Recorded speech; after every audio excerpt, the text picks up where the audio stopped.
तो इस एपिसोड की शुरुआत होती है उसी सीन से जहाँ पर लास्ट एपिसोड खत्म हुआ था। हम देखते हैं हमारे बंदे के पीछे एक बड़ा सा आँख ओपन होता है और वहाँ से एक बड़ा सा बीस्ट बाहर निकलता है। ये चीज देख के सभी लोग पीछे हट गया था और हम देखते हैं हमारे बंदा उसी बीस्ट का आईब्रो पकड़ के लगा हुआ है। फिर हम देखते हैं वो बीस्ट हमारे बंदे को उससे छुड़वा लेता है और भाई साहब इस बीस्ट का साइज तो देखो। अब हमारे बंदा जैसे तैसे बच के नीचे आ जाता है, लेकिन एक बंदा उसे देख के उसके ऊपर जब भी तलवार मारने ही वाला होता है तभी वो बीस्ट आके उनके ऊपर अटैक कर देता है और इसकी वजह से वो दोनों ही घायल हो गया था। अब वो बीस्ट उनके सामने आ गया था और वो कुछ अजीब सी भाषा में कुछ बोलने लगता है जो कि किसी को समझ में नहीं आ रहा था। उन सबको एक चीज समझ में आ गया था कि ये मंकी बोल सकता है और वो लोग बोलने लगता है ये मंकी हमसे बहुत ज्यादा ताकतवर है, हम इससे नहीं लड़ सकते। ये बात सुन के एक बंदा कहता है तो हम उस बंदे को ऐसे ही जाने दे। तभी वो लड़की कहता है हमारे ब्रदर ही इतनी बुरी तरीके से इंजर्ड हो गया है तो वो बच्चा शायद मर ही गया होगा। हम देखते हैं वो बीच हमारे बंदे को पलटता है और हम देखते हैं हमारे बंदा मरने का एक्टिंग कर रहा था। वो लोग भी देखता है हमारे बंदा मर गया है और ये चीज देख के वो बीस्ट बहुत ही ज्यादा गुस्सा हो गया था क्योंकि वो बीस्ट आज तक किसी को नहीं मारा। फिर हम देखते हैं वो बीस्ट हमारे बंदे का पैर पकड़ के उसे उठा लेता है और जोर जोर से दहाड़ने लगता है, लेकिन वहाँ पर वो बंदी हमारे बंदे का एक्टिंग को समझ गया था और बोलता है ये तो एक्टिंग कर रहा था। ये बात सुन के हमारे बंदा भी उस बीस्ट से छूट जाता है। ये देख के वो बीस्ट हमारे बंदे को पकड़ने जाता है, लेकिन हमारे बंदा बहुत तेज होने की वजह से वो बीस्ट उसे पकड़ नहीं पाता। लेकिन वो बीस्ट जब हमारे बंदे को पकड़ने ही वाला होता है तभी हमारे बंदा कुछ आवाजें निकलता है। तभी हम देखते हैं वहाँ पर एक हिरन आ गया था जो आके कुछ आवाजें निकलने लगता है, जो सुन के वो मंकी बहुत ज्यादा गुस्सा हो गया था और उन बंदे को ऊपर दहाड़ते हुए कुछ कहने लगता है और वो लोग भी समझ गया था कि आपसे ये मंकी उनका दुश्मन बन गया है। फिर वो मंकी उनके पीछे पड़ जाता है और इसी मौके का फायदा उठाते हुए हमारे बंदा वहाँ से 9-2-11 हो जाता है। यहाँ पर ये लोग भागते हुए कहता है हम लोग खामोखा उन हिरन को मार डाला, मुझे लगता है उस बंदे ने जानबूझ के उस मंकी को हमारे पीछे भेज दिया है। यहाँ पर हमारे बंदा कह रहा था इस मंकी का फीलिंग मेरा ग्रैंडपा ग्रैनी के जैसा है, मेरे ग्रैंडपा ग्रैनी मुझसे जैसे ट्रीट करता है वैसे ही ये मंकी यहाँ का सारे प्राणियों को अपने बच्चे जैसा मानता है। पता नहीं मेरा दादी आप क्या कर रहा होगा। फिर हम ग्रैनी का सीन देखते हैं जो कि उनसे बच के भाग रहा होता है। फिर वो लोग ग्रैनी को चारों तरफ से घेर लेता है। फिर वो सारे मिलके 5 एलिमेंटल डेमन रिफाइनिंग फॉर्मेशन को एक्टिव कर देता है जिससे वो ग्रैनी को मार पाए। जिसको देख के ग्रैनी कह रहा था बहुत साल हो गए, मुझे लगता है बाहर के दुनिया में स्वॉर्डमैनशिप बहुत ज्यादा प्रोग्रेस कर रहा है। अब वो लोग दादी पे स्वॉर्ड अटैक करता है, लेकिन हम देखते हैं बहुत आसानी से हमारे दादी उस स्वॉर्ड से बच रहा होता है। फिर वो दादी अपने स्टिंग के मदद से उन स्वॉर्डों को पकड़ते हुए अपने आप को डिफेंस कर रहा था, लेकिन यहाँ पर उनका लीडर हार नहीं मानता और उनका बहुत सारे स्वॉर्ड दादी के ऊपर छोड़ देता है। दादी उनको डिफेंस कर रहा था अपने स्टिंग की मदद से, लेकिन हम देखते हैं वो स्वॉर्ड स्टिंग को काटते हुए दादी के ऊपर लग जाता है और वहाँ पर ही दादी खत्म हो जाता है। लेकिन फिर हम देखते हैं वो दादी तेजी से आके हर एक बंदे के पास आके उनका नीडल घुसा देता है और देखते ही देखते उन सभी लोगों को अपने स्टिंग की मदद से जकड़ लेता है। इस समय दादी चाहे तो एक ही चुटकी में उन सबको खत्म कर सकता है। अब उनका लीडर कहता है इसने जानबूझ के हमें यहाँ पर लेके आया ताकि वो हमारे स्किन को यूज कर पाए। अब वो दादी कह रहा था बहुत सालों बाद मुझे अपने स्किन को बदलने का मौका मिला है। ये बोल के अपने सीजन निकल के उनका लीडर का आँख निकलने ही वाला होता है। उनका लीडर मुंह से एक चीज निकलता है जो कि होता है 10,000 शॉर्ट फॉर्मेशन। वो सारे सोडा के दादी को हिट करने लगता है और दादी भी उनसे जैसे तैसे बच रहा था। अब वो बंदा हंसते हुए कहता है हमारे सेक्ट इस दुनिया का सबसे ग्रेट शॉर्ट सेक्ट कहा जाता है, तुम्हें क्या लगा था तुम इतनी आसानी से हमारे जंगल से बच जाओगे? थोड़ी देर सब्र करो, तुम भी अपने उसी बेटे के पास पहुंच जाओगे। अगले सीन में हम देखते हैं वो मंकी उन सारे लोगों का पीछे ही पड़ा हुआ था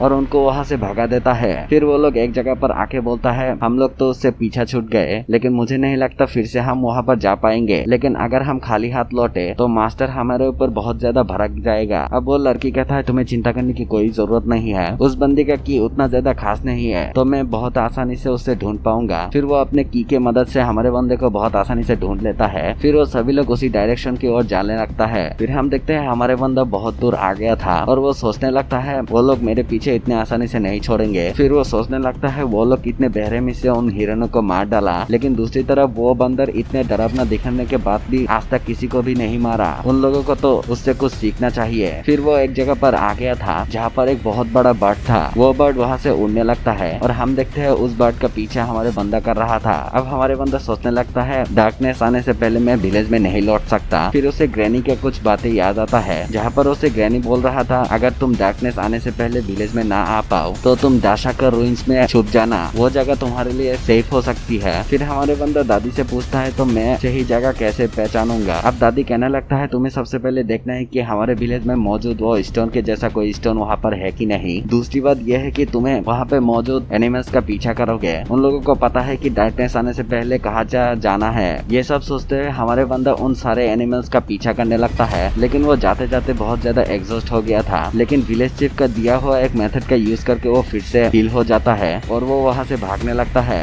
भागते भागते वो अपने कॉन्शियसनेस के अंदर चला गया था, जहाँ पर उसके सामने एक कोर्ट टाइप का कुछ था। ये देखते हुए हमारे बंदा उन सारे पानी को कंट्रोल करते हुए उस कोर के ऊपर ढेके मारता है, लेकिन उस कोर के आसपास एक बैरियर लगा हुआ था। फिर हमारे बंदा कहने लगता है मैं जब भी इस चीज को करने की कोशिश करता हूँ हर बार मेरे साथ ऐसा ही होता है। फिर उसे विलेज चीफ का कुछ बातें याद आता है, जहाँ पर विलेज चीफ कह रहा था ह्यूमन बॉडी में 7 ऐसा लेयर होता है और हर एक लेयर एक बैरियर से प्रोटेक्टेड होता है। हर प्रैक्टिशनर ब्रेक थ्रू करने के लिए उस बैरियर को तोड़ना पड़ता है। ये सब बातें सोचते हुए हमारे बंदा वहाँ पर पानी का एक बहुत बड़ा तूफान लेके आया था। उस तूफान के साथ साथ वो भी उस बैरियर के ऊपर कूद पड़ता है, लेकिन इससे भी कुछ फायदा नहीं होता। वो बैरियर से टकरा जाता है, लेकिन तभी उसके सामने बहुत सारा लेटर अपेयर हो गया था और वो सारे लेटर उस कोर के आसपास घूमने लगता है। फिर हम देखते हैं एक रेड वाटर आके हमारे बंदे को उस कोर की ओर लेके जाता है और वो सारे रेड वाटर उस कोर के आसपास घूमने लगता है। फिर हमें ग्रैनी का सीन दिखाया जाता है, जहाँ पर ग्रैनी वहाँ पर मौजूद सारे के सारे शॉर्ट को ब्रेक कर दिया था। ये चीज देख के उनका लीडर कहता है तुम कोई मामूली डेमन तो नहीं हो, तो तुम कौन हो। हम देखते हैं हमारे दादी के अंदर भी एक शॉर्ट घुस गया था, जहाँ से कुछ हवा निकल रहा था। हमारे दादी उस शॉर्ट को निकल लेता है और उस चीज को देख के वो सभी लोग हैरान हो गया था